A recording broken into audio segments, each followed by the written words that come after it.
कितने सारे मूड्स हैं और क्या क्या क्या ख्यालात रहे और बेस्ट आपकी पोइट्री किस गाने में झलक के आई है आपका पर्सनल? देखिए, अब आप सिर्फ इस पिक्चर में ही नहीं, अगर आप मेरी जितने भी मैंने काम किया उसमें से भी अगर आप मुझसे पूछेंगे कि मेरा बेस्ट क्या है, तो मेरे लिए कहना बड़ा मुश्किल हो जाएगा।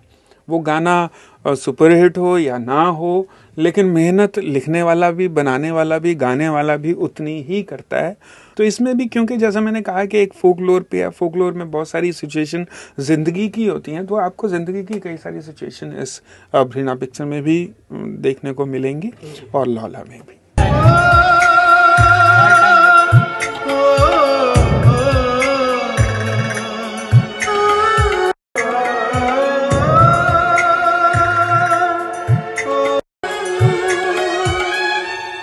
भरीना एक बहुत ही खूबसूरत फिल्म है और जिसका म्यूज़िक मैंने कंपोज किया है और इसमें बहुत अच्छे सिंगर्स ने गाया है गाना। जसपिंदर नरूला जी हैं, साधना सरगम, सुनिधि चौहान और मैंने खुद गाया इसमें। तो बड़े खूबसूरत 6 गाने हैं इसमें और अलग कलर है हिमाचल का। सर आपका पर्सनल फेवरेट? नहीं, मेरे सब फेवरेट है क्योंकि सब गाने अपने आप में एक अलग अंदाज के सॉन्ग्स हैं। कोई एक दूसरे से कोई भी मिलता नहीं, सब सिचुएशनल सॉन्ग हैं और सब बहुत मेलोडियस, बहुत खूबसूरत बने हैं। म्यूजिक डायरेक्टर के द्वारा जब गाना तैयार हो जाता है तो कुछ आपकी अपनी इम्प्रोवाइजेशंस होती हैं जो आप डिस्कस कर पाती हैं? एब्सोल्युटली, जो इम्प्रोवाइजेशन होती है डिस्कस नहीं, कई बार ये होता है वो चाहते हैं बिल्कुल सिंपल गा दीजिए, और कई बार अमूमन मुझे ऐसी दिक्कत का सामना नहीं करना पड़ा क्योंकि मेरे म्यूज़िक डायरेक्टर बहुत कंफर्टेबल थे जब मैं गाती थी, और आज भी जब गाती हूँ तो मुझ पर ही छोड़ देते हैं कि दीदी ये गाना आपका है, बस आप कीजिए इसे।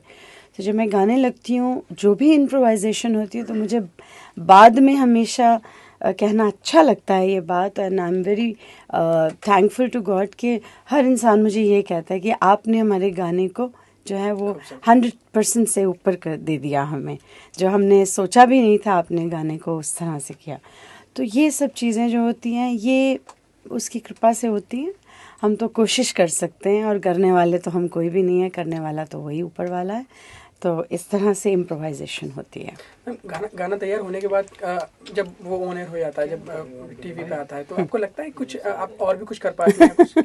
हमेशा, आज भी जो गाने गाए हुए हैं जो आप लोग सुनते हैं घर में, मैं जब भी अपने गाने को स्टेज पे गाती हूँ तो उसको बिल्कुल अलग कर देती हूँ। वो गाना ऐसा लगता है हर बार गाती हूँ तो हर बार नया।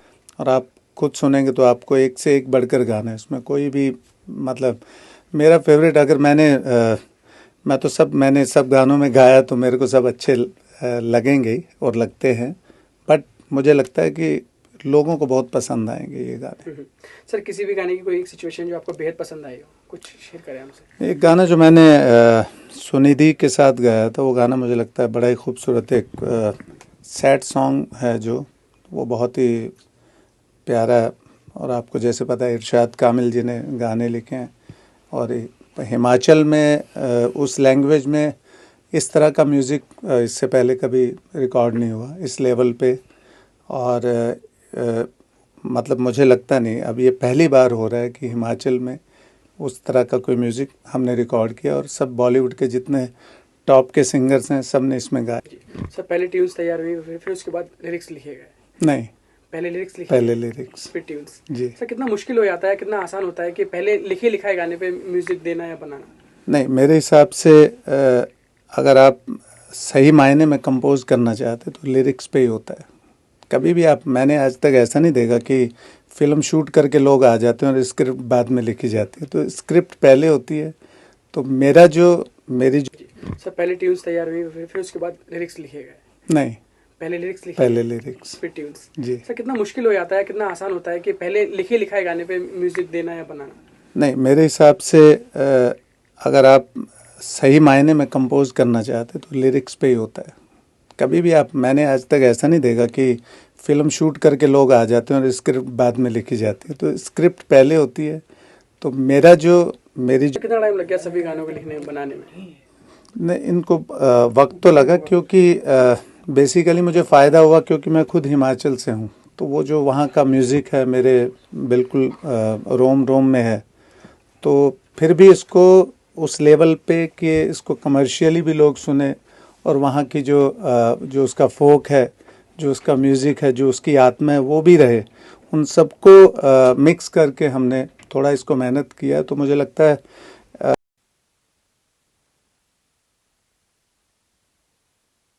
मेन जो कॉन्सेप्ट है, ये कारण जो है कि लड़कियों की संख्या में कमी हो रही है और ये पहाड़ों में हो रही है क्योंकि हिमाचल का ये बेस्ड ये कहानी है, लेकिन उत्तराखंड में भी ऐसी प्रॉब्लम आ रही है क्योंकि बाहर के हमारे देश के लोग, मतलब बाहर के राज्यों के लोग किसी भी तरह से पहाड़ के लोगों को बहला फुसला करके उनको या तो खरीद करके या शादी के लालच दे के उनको ला रहे हैं इधर मैदानी इलाकों में, और बाद में पता नहीं लग रहा है कि वो लड़की वापस फिर कहाँ गई या उसकी शादी हुई तो कहाँ हुई।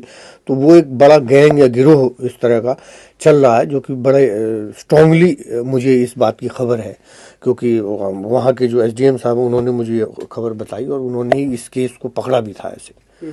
तो अच्छी बात है कि इस तरह के विषयों पर फिल्म बन रही है।